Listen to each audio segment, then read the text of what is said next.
네, 반갑습니다. 이혜진의 바이오 투자학교를 운영하고 있는 이혜진이라고 합니다. 이렇게 구독자분들 모시고 이제 행사를 하는 거는 처음입니다.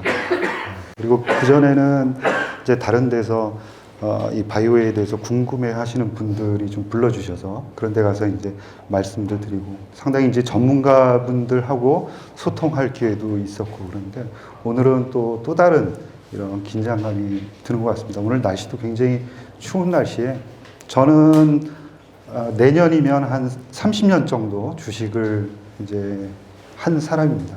그래서 1995년도에 삼성생명에 입사해서 지금까지 이제 주식 분야 하나만 조금 어떻게 보면은 이제 다양한 경험을 좀 해야 되는데 그럴 기회는 없었고 오직 주식만 운용을 하게 되었습니다.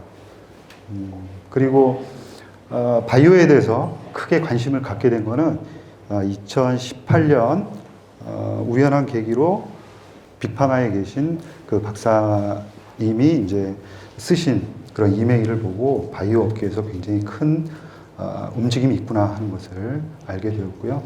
그런 생각은 지금도 마찬가지고 그래서 이제 2022년 때 본격적으로 바이오에 대해서 공부를 해보자 그래서 펀드 매니저 생활하던 것도 이제 접고 바이오에 대해서만 이제 좀 연구도 하고 그랬습니다. 오늘 내용은 가급적이면 장표도 많고 뭐 어려운 내용도 있을 수 있습니다. 그런데 이제 목적은 여러분들께 제가 아는 거를 전달하는 게 목적이다 이런 생각을 하거든요. 그래서 가급적이면은 편안하게 전문적인 거 이런 것들을 좀 배제하고 설명을 할까 그렇게 생각을 합니다. 금리와 관련한 얘기를 안 할 수가 없죠. 근데 내용은 상당히 간결합니다.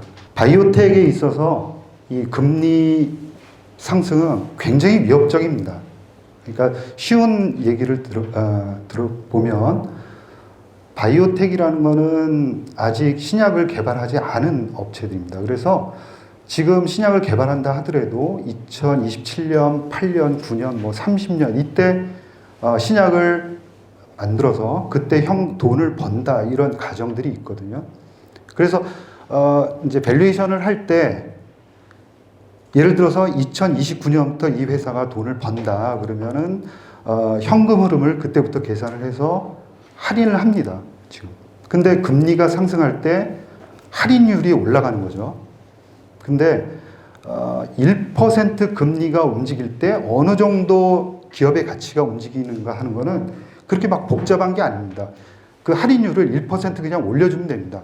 4에서 5로 올리고 5에서 6으로 올릴 때 어느 정도 기업의 가치가 떨어지는지는 그냥 계산하면 별로 그렇게 어렵지 않게 나오거든요. 제가 해보니까 대략적으로 15% 정도 영향을 미칩니다. 그러니까 금리 1%가 바이오텍, 그러니까 먼 미래에 약을 개발할 거다 이렇게 생각을 하고 있는 업체들에게는 어마어마하게 그 기업의 가치에 영향을 주고 있구나 하는 것을 여러분들 생각을 하시고요. 거꾸로 금리가 떨어질 때는 1% 정도 움직일 때 15% 이상이 움직입니다. 15% 이상입니다. 그런 점들을 염두에 두실 필요가 있고요. 아크지 ETF입니다. 아크지라고 한다 그러면 캐시 우드가 운용하는 거고요. 상당히 그 이제 기업에 대한 그런 그 포인트들을 많이 준 거죠. 그러니까 자기가 사고 싶은 기업들은 비중은 굉장히 많이 들어가 있습니다. 그런 ETF입니다. 조금 이제 색다르고 그런데 이 바이오텍의 움직임을 너무 잘 드러내는 그런 ETF라고 저는 생각을 해요. 그래서 바이오텍의 지금 현 흐름을 이해하기에는 아크지가 굉장히 좋다 이렇게 생각을 하는 거죠. 그래서 이 기업들은 많은 기업들이 돈을 빌려가지고 연구개발을 하는 업체들입니다. 대부분. 금리가 5% 미국 기준금리가 떨어질 때 거의 지금 뭐 2000년대 초반 그 주가로다가 전부 다 떨어졌죠. 그러니까 5% 오른다 그러면 그냥 계산하면 한 7, 80% 주가가 떨어지는 게 맞습니다. 그리고 그렇게 떨어졌습니다. 그러다가 최근에 일정 부분 반등이 일어나고 있다라는 거고요. 금리가 올라가는 시점이 이 시점인데 떨어지는 거는 굉장히 앞쪽에서 한 6개월 이전부터 떨어진다는 거예요. 이거는 왜 중요하냐면 거꾸로 생각할 수 있는 거죠. 금리가 인하되는 시점, 내년도 뭐 뒷장에 나오지만 내년도 2분기라고 생각을 한다 그러면 미리 움직이는 겁니다. 벌써 움직이고 있는 거고 사람들은 왜 움직이지? 금리 인하 시점은 내년인데 라고 생각을 할 수밖에 없는 거죠. 바이오텍에 대해서 설명을 드렸고요. 우리나라에는 없지만 빅파마에 대한 그래프입니다. 일라이 릴리라든가 뭐 존슨앤존슨 이런 업체들이 많이 들어가 있는 거고요. 보면 그 밑에 있는 게 S&P 500입니다. 금리에 대한 영향을 이쪽 부분을 보면 알 수 있는데 거의 영향을 받지 않습니다. 영향을 받을 이유도 없습니다. 왜 그러냐면 돈이 너무 많은 거죠. 평균 빅파마들이 가지고 있는 현금은 16조 원 정도가 됩니다. 그래서 현금에 그렇게 구애받지 않는 회사들이다 이렇게 볼 수 있고요. 제품에 대한 그런 그 포트폴리오도 상당히 잘 되어 있기 때문에 내성이 상당히 강하다. 그렇지만 올해 보면은 뭐 S&P 500이 상당히 올라오고 나스닥도 올라오는데도 불구하고 실적이 별로 좋지는 않았습니다. 올해 한 해를 띄워놓고 보면 작년도에는 굉장히 좋았고요. 올해 한 해를 그거는 여러 가지 외부적인 요인들이 굉장히 많았고 뭐 화이자 같은 회사들의 여러분들 잘 아시는 것처럼 백신이라든가 치료제 이런 게 코로나 종식되면서 매출액이 급락하는 일부 업체들의 그런 영향들이 좀 컸다 이렇게 보고요. 그 다음에 블록버스터 만료에 대한 그런 그 우려감들 이런 것들이 굉장히 많았습니다. 그 다음에 약가 인하도 있고 그 다음에 FTC 미국 공정거래위원회에서 어떻게 보면 이 빅파마는 나중에 보여드리겠지만 M&A를 먹고 사는 회사들인데 M&A에 대해서 좀 부정적인 그런 입장을 표함으로 인해서 상당히 미래 성장성에 대해서 암울하게 생각하는 그런 분위기들이 좀 있었던 거죠. 그런 것들이 하나둘씩 해소가 되고 있다는. 최근 3년 동안 그 제약바이오 업체들하고 금융업체들 이렇게 실적을 보면 극명하게 엇갈립니다. 이 맥락을 잘못 읽은 펀드 매니저도 굉장히 어려울 수밖에 없는 거고요. 그래서 최근 3년 동안 안 좋았기 때문에 뭐 오늘도 이제 여의도 가서 후배들하고 이렇게 식사를 하면 내년에는 바이오가 되지 않겠느냐. 3년 동안 굉장히 어려웠기 때문에 바이오는 무조건 일단은 될 것 같다라는 생각들을 많이들 하고 있는 거죠. 그래서 금리가 역정되는 상황에서는 또 머리를 복잡하게 계산할 필요는 제가 보기에는 없다라는 거죠. 그래서 막상 무언가가 이렇게 그게 실현이 되면은 또 불안한 겁니다. 근데 절대 그럴 필요는 없다. 피벗이 되면은 그걸로 피벗이 되는 거지 뭔가가 다시 뒤로 후퇴하거나 그러지는 않는다는 거죠. 그런 점들을 염두에 둘 필요는 있겠다라는 거고요. 이 표를 이제 보면서 저도 이제 깜짝 놀랐습니다. 바이오는 투자를 할까 말까가 아니라 펀드 매니저들도 상당히 이제 골치 아픈 그런 섹터가 됐습니다. 왜냐하면 9.2% 시총을 차지하고 있고요. 제가 운영을 할 때 금융업종이 가장 높이 시가총액 비중이 올라갔을 때가 한 7, 8%, 9% 이렇게 됐던 것 같습니다. 그러니까 완전히 지금 이제 역전이 되고 있는 것 같고요.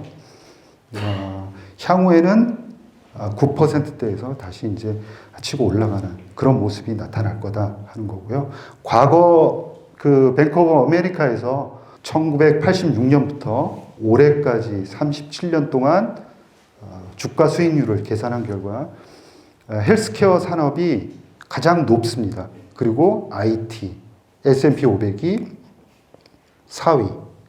그러니까 헬스케어 산업에 투자 안 할 이유는 전혀 없다는 거죠. 대신 이제 우리나라하고 미국의 상황은 약간 좀 다른 거죠. 빅파마도 빠져 있고 약간 불안정한 모습은 있지만 장기적으로 본다 그러면 우리나라 미국 섞어서 생각한다 그러면 이 헬스케어 산업, 헬스케어라는 이제 정의는 다 포함하는 겁니다. 그래서 반드시 투자해야 되는 산업 중에 하나다라는 점이고요. 성장성은 과거 40년보다도 훨씬 더 높을 가능성이 있다는 거죠. 올해 제가 드리고 싶은 말씀은 금리와 관련해서 조금 이따가 말씀드리겠지만 내년 금리는 그렇게 많이 빠질 것 같지는 않습니다. 그래서 이제 문이 열리긴 하겠지만 모든 사람이 들어갈 수 있는 모든 기업들이 다 그 문을 들어가지는 못할 거다. 어려운 기업들은 계속 어려운 상황을 맞이할 것이다 라는 거고요.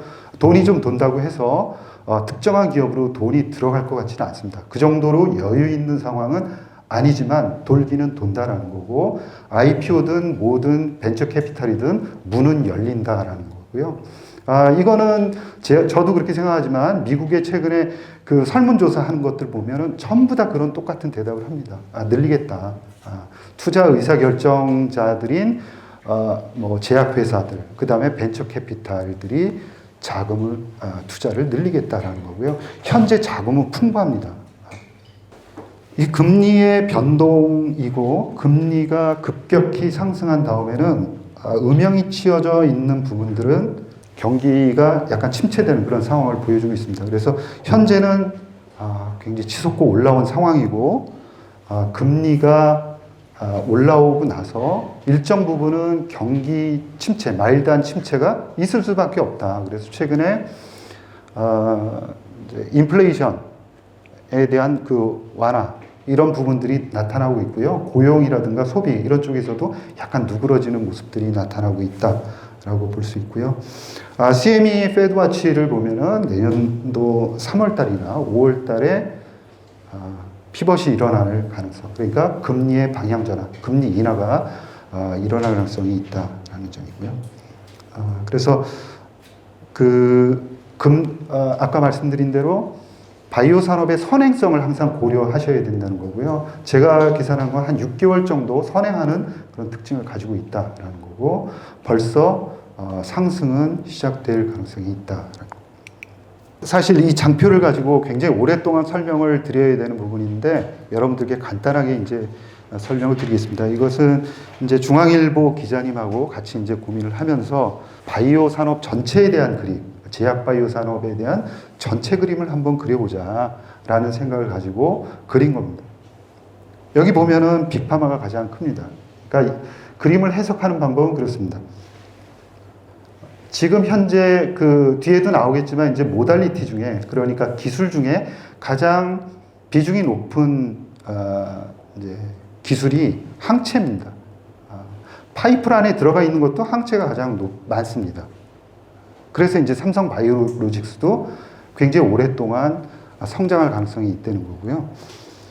그리고 항체 치료제, 그 다음에 핵산 치료제, 줄기세포 치료제, 세포 치료제, 뭐 마이크로바이옴 이런 약물들이 개발이 되고 있습니다. 전 세계에서 파이프라인만 한 7,600개 정도가 현재 개발이 되고 있는 상황이고요. 중요한 것은 이 모든 임상들이 어디로 빨려 들어가냐면 빅파마로 빨려 들어간다는 겁니다. 빅파마에서 임상 3상, 그 다음에 상업화 단계에 이른다라는 게 아주 기본적인 개념입니다. 그러면 그냥 간단하게 생각할 수 있습니다. 그러면은 한국에 있는 그 기술들은 어차피 빅파마로 빨려 들어가게 돼 있구나라고, 가야겠구나라고 생각하는 게 일단 어느 정도는 맞다라고 저는 생각을 합니다. 그 이유를, 이제 통계적인 수치를 보여드리면 전 세계 7,600개 파이프라인 중 빅파마 10개 가지고 있는 임상 파이프라인이 전체 제약 바이오 회사의 14%를 갖고 있습니다. 그러니까 1,090개 정도를 가지고 있습니다. 10개. 그러니까 10로 나누면은 10개 회사가 한 회사당 뭐 110개 정도의 파이프라인을 운영하고 있는 거죠. 그런데 임상 1상이 25%가 넘지 않습니다. 그 얘기는 임상 2상, 3상으로 갈수록 임상 3상을 훨씬 더 많이 한다는 거예요. 그러면 30%만 잡더라도 한 개 회사가 임상 3상을 30개 이상 하고 있는 겁니다. 빅파마들은 그 정도 급인 거죠. 우리나라는 임상 한 개를 하기 굉장히 어렵잖아요. 몇 천억 원씩 들어가지만 얘네들은 30개 정도를 지금 운영을 하고 있는 회사들이다라는 거죠. 그 비중을 보면 전체가 임상 3상 비중이 빅파마 10개가 366개입니다. 그리고 전체 임상 3상이 몇 개냐면 1229개입니다. 그러니까 빅파마 10개가 전 세계에서 그 임상 3상에서 차지하는 비중이 30%가 되는 거죠. 그러면 빅파마 10개 빼고 준 빅파마, 그러니까 시가총액 100조 원 이상 회사들이 임상 3상을 하고 있는 확률은 거의 뭐 대부분이 하고 있다, 이렇게 봐야 될 것 같고요. 우리나라 SK 바이오팜처럼 독자적으로 하는 회사들은 굉장히 드물구나라는 거고, 상업화 단계 하는 회사들도 굉장히 드문 거죠. 현실이 그렇습니다. 숫자가 그렇게 보여줍니다. 제가 왜 이런 자세한 말씀을 드리냐면, 빅파마의 움직임을 잘 봐야 한다는 거꾸로 생각을 해야 되는 거고요. 이 빅파마들이 무슨 생각을 하고 있고 지금 어떤 행동을 취하는지를 잘 봐야지 우리나라 업체들이 잘 보인다라는 역사를 계속 거꾸로 말씀을 드리는 거고요. 자, 빅파마의 모달리티를 좀 모달리티와 그 다음에 질환 분야 어떤 쪽에 관심이 있는지를 좀 볼 필요가 있는데요. 항암 쪽이 50% 정도 됩니다. 그 다음에 자가 면역 쪽, 그 다음에 감염 쪽, 그 다음에 신경과학 쪽, 이렇게가 빅파마들이 관심이 있는 분야고요. 그 다음에 항체하고 저분자 화합물. 저분자 화합물이라 그러면 기존에 우리가 이제 제약회사들이 하던 화학의약품을 이야기를 하는 거고요. 항체가 벌써 그 위로 올라와 있습니다. 이것은 지금 파이프라인이 이렇게 형성이 되어 있다는 거죠. 그러니까 지금 신약이 아니라 파이프라인만 본다 그러면 이미 제약바이오가 아니라 바이오 제약이다, 이렇게 이제 보는 게 맞습니다. 그리고 CGT라든가, CGT라는 거는 유전자 치료제, 세포 치료제가 그 다음 7% 정도 모달리티로, 기술이라는 의미입니다. 이게 모달리티가. 그래서 기술이 올라와 있고, 그 다음에 ADC, 항체 약물 결합체가 그 다음 순서로 와 있습니다. 이 ADC의 성장은 뒤에 표에서 자세하게 설명을 드리겠지만 대단합니다. 그래서 향후에는 ADC, CGT가 굉장히 빠른 속도로 올라오면서 저 스몰 머리큘, 그러니까 저분자 화합물, 기존의 화학의약품의 자리를 뺏을 거다라는 게 지금 시장의 전망이고요. 그 빅파마들은 블록버스터로 먹고 삽니다. 그래서 블록버스터라는 것은 1조 원 이상 되는 의약품이고요. 개략적으로 이제 바이오 빅파마들이 가지고 있는 의약품 중에 한 4-5개 중에 하나는 블록버스터다, 이렇게 이제 보시면 될 것 같고요. 문제는 이 블록버스터들의 특허 만료가 상당히 집중적으로 그 2028년 9년에 있다는 거고요. 이것을 해결하는 방법은 그렇습니다. 특허를 연장하는 전략. 간단하죠.